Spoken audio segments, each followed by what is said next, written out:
Please join me in welcoming Olivet College alumnus and my friend, Dr. Craig Beatty.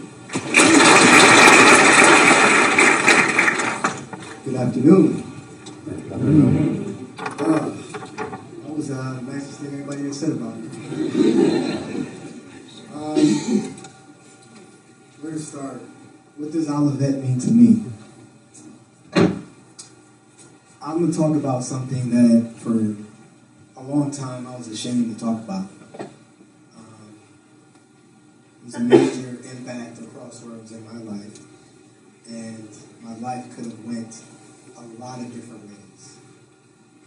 But like she said, I came to Olivet here in 1995. As a kid, I moved around a lot. I was born in Brooklyn, lived in Jamaica. My parents are immigrants from Jamaica. I came back to New York, and then eventually I went to San Diego with my father and finished out high school there. I went to 3 different high schools trying to chase my football dreams, but as God had so figured out, they weren't looking for little running backs at the time. Everybody wanted a big back. Christian McCoy, all these 250-pound backs. And then as soon as I graduated, now the little backs are in. Football wasn't my destiny. God had other plans for me. But football got me here because my senior year, my high school football coach, I got an award for being the most valuable offensive player, and then he put me in the Blue Chip magazine, which is a recruitment magazine for football. And one of the football coaches picked up that magazine, saw my profile, and I fit a lot of profile for a lot of the private schools and the smaller schools. You know, good athlete, good grades. And we went and looked at a lot of different universities. I wanted to go to UC Davis. UC Davis came to my house and they recruited me. I felt special. You know, somebody wanted me. But my dad got on the phone. He didn't know anything about college. I'm the first generation to come to college. And he spoke to someone at Olivet. And Olivet told him, we don't offer academic scholarships. And we'll give him some money towards his, we don't offer athletic scholarships. But we'll give him some money towards his academics. But he will graduate. And it was that conversation and that statement, my father decided, that's where you need to go. I didn't do a campus trip. I saw a picture in the brochure.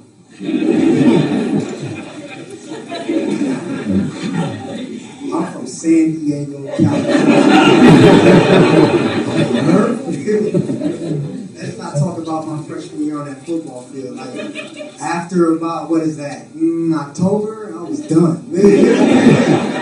Sorry, it's too cold to be playing. Like, what is this? So, my freshman year, I was trying to feel my way, and to credit Leah Knapp and Maria Davis, I've always loved science, but they really began to inspire my passion in science, and I loved it. Where it was easy because I liked it. It was easy because it was fun to come to class, and I'm not a morning person, and I would come to that 8 o'clock class sleepy because I liked it. I wanted to be there. But the story for me began to change the summer of my freshman year. I grew up, like I said, I was born in Brooklyn. And I came from an inner city environment. Did I have a bad childhood? No. I know people that have worse. Was it the best? Was it perfect? No. But it was good. But I came from an inner city environment. I saw a lot of things that the inner city shows us. And I was also susceptible to some of those influences. I was a young kid, So when I went home that summer after my freshman year, I was struggling with myself, looking back, and I allowed myself to start to do things that was not in my character. Long story short, I ended up committing a felony by the end of that summer, and I got locked up. And here's a kid who was great in high school, good sports, good grades, came to Olivet College, had a wonderful opportunity, and for whatever reason, being a young, dumb, whatever the case may be, just about to throw it away. And when I got locked up, I had never seen so many black men in my life in one place. That's what stuck with me. Never seen that many black men in one place. And I knew I was a statistic. And I wasn't worried about myself. I really wasn't. I was more hurt about being a disappointment. About disappointing my family, disappointing my father, my mother, disappointing Olivet, disappointing the opportunity that I had. But two things critical happened. One, my father made a decision. I got in trouble with my best friend. His dad bailed him out. My dad did not bail me out. He kept me in there. He decided that Craig's going to get it. He's going to get it now. And the second thing that happened, Olivet College called. Olivet College called and said, if you give him back to us this next semester, we'll take him back. We'll take him back. Olivet was the right place at the right time in my life to be. I don't know any other institution that would have given me a second chance, that would have believed in me to say,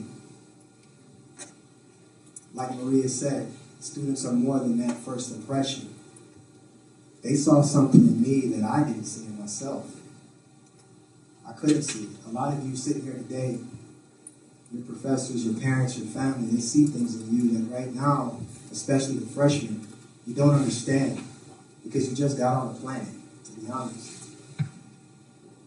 You're young. You don't have the experience yet. But they saw something in me, and the court listened. My sentence got cut. I went on probation. Olivet took me back that very next semester. And I'll go into it, but long story short, I took that opportunity and I became a physician. When she said that I was more focused, you damn right. I was never again going to be a statistic. I was never going to allow what others believed in me to go to waste again. I was not going to be a disappointment. Not to them, not to my family, not to myself. You asked me what Olivet means to me. Olivet became the foundation of my destiny. Olivet was a place that I could fail, but I got loved. Olivet was a place that I could develop as an adult. Everything that I do now in my business and my practice in medical school, I was the president of the medical school. I was the president of the resident council. I just got a job as the medical director for the DMC PHO. All of these things came from my experience at Olivet. I was on student council. I've been a leader everywhere I went. But Olivet allowed me the opportunity to develop the skill sets that I still use today to be successful. I'm pretty much the same guy. I used to sit right here. She said 20 years. I'm like, I don't feel that. Wow, 20 years has passed. I feel the same. Damn near look the same. Sorry, black don't crack. The difference is time. The difference is experience. We are the choices that we make, and how we live our life is a testament to our will. What are you willing to do to be successful? What are you willing to do to get what you want? And what are you willing to do to become the person that you envision yourself to be? What Olivet means to me, Olivet's my hero. Olivet College saved my life. Olivet did not look at me as another statistic, black male going to prison. Olivet saw Craig, saw me, saw my potential, saw through my mistakes, past my faults, past my flaws, and nurtured me into the man that's standing before you today. I owe a lot to this institution. I plan on coming back and doing more than I can ever do. My success is Olivet's success. Your success is Olivet's success. Listen to the history that we had talked about earlier. They went toe-to-toe with a society that did not want to educate people that were not white men. You weren't a white guy, you're not getting in. Olivet said no to that, to anybody who wasn't a white male. That tradition still stands. I love the fact that Olivet, to me, represent what America is supposed to be. This is what America is supposed to be. All races, all creeds, all sexes, unified in individual and social responsibility. This country forgets that there's an obligation to the whole. I practice in Detroit. I've done a private practice because I care. I came from a community that nobody cares about. I'm not going to come from the community and then walk away from it. People ask me, like, why do you do that? I can make more money right now by getting a job. I don't. I make this work because it's going to work. Because I'm going to will it to work. Because I care. And I touch people's lives. And when you talk about your students teach you, my patients teach me. They teach me a lot. It's a blessing. It's an honor. It's a privilege to be a physician. You don't know me from Adam. But you will come to me, take all your clothes off, and tell me things you wouldn't tell your spouse.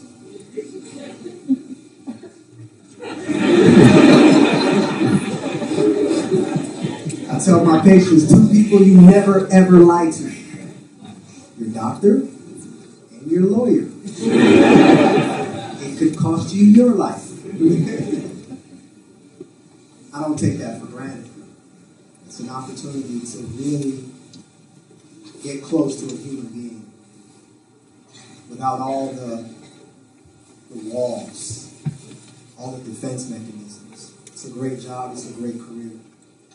And I thank Maria Davis and Leah Nath. And I remember Maria Davis, we had a conversation about one of the biology awards I got as a freshman. I didn't even know there was an award. And she asked me, ever thought about going to medical school? And I was like, yeah, I thought about it. My dad wanted to be a doctor, but who wants to please their parents? And who wants to go to school for 13 years and carry a pager? But she told me, you know, it was a stepwise approach. You do this, you get the grades, you take the MCAT, you study, you get in. It's just, it was structured. And I love the fact that it was structured. And to be honest, once I accepted that, I got focused because I knew exactly what I had to do. I had a plan. So I'll leave anybody here, all the students, especially the freshmen. If you're a freshman, raise your hand if you're a freshman. This is your goal before this year is over. Get a plan. Figure out what you want and get a plan. The goal is not to get to college. For a lot of us, we were told, go to college. The goal is to finish. A degree only means one thing. It means you can finish. Some people are A students and some people are C students. But they all have the same degree. The degree says you can finish. It's a ticket. But what makes you special, what makes you successful, what made me successful, is what was I willing to do to become the person that I wanted to be. Your talent doesn't make you special. Your money doesn't make you special. Your background, your upbringing, nothing tangible in this world makes anybody special. The only thing that makes special people special is their will. That's it. You saw 2 students that got an award. And that's what I saw. They got an award for their will. That young lady was willing to get up every weekend and go on a trip and better herself. Whenever the opportunity came, she took it. This young man took every opportunity he could get his hands on because he has a vision. He has a goal. He has a plan. So don't be mediocre. Get a plan and increase your will. Understand that you can do anything you want to do. Nobody can stop you under no circumstances. If I can go through what I went through, you can do anything you want. But also keep in mind, because I went through what I went through, somebody reached out and helped me. If you ever have the opportunity to reach out and help somebody, you got to do it. Especially if you're going to graduate from Olivet. That's individual and social responsibility. You have to help. And don't expect anything in return. Thank you guys for bringing me here. Olivet's my home away from home. It's a blessing, and I'm proud to be from Olivet. People know about Olivet, the work that you guys have done and continue to do. And it's the students and it's the alumni that make this place special. And it's the professors and the teachers that really make this place special. Because I don't know many institutions where your faculty invests who they are in you. And I believe that's what makes the difference. It made a difference in my life. I wouldn't be a doctor if Leah Knapp or Maria Davis didn't talk me into it. You have an obligation to continue that reputation. Thank you for having me speak to you today.